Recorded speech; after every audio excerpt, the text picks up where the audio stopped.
It's springtime and we're thinking about growing vegetables. But one main concern that you need to look at is if your vegetable garden is located near old sheds and structures outdoors. That's a big concern because one of the things that are on these old structures is paint.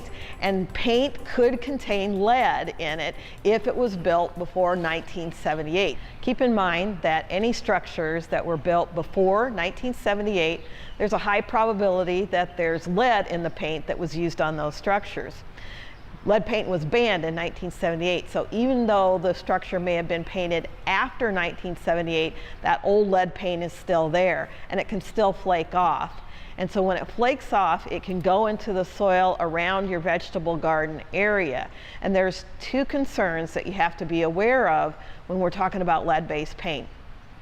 There's lead dust that can come from the soil, and that lead dust can collect on the leafy parts of the vegetables, or if it's a vegetable that's a root crop, that could be in the soil and get in the vegetables that way.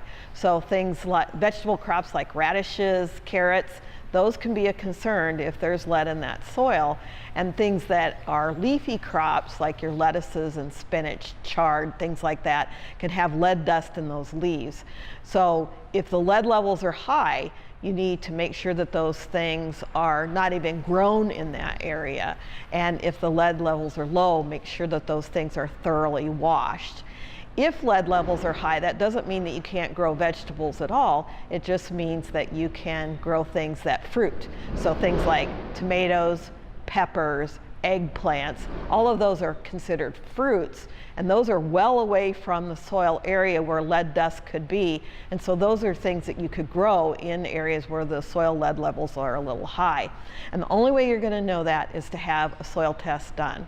So check with your local soil testing laboratory and see if they can do a soil lead test level for you so you can determine how much lead is going on there. Remember that you can definitely grow vegetables in leaded soils, but that doesn't mean that that there are no vegetables you can grow. You can grow some things, but if it's near an older structure where lead paint is flaking from that area, that should be a concern, and please be aware of it.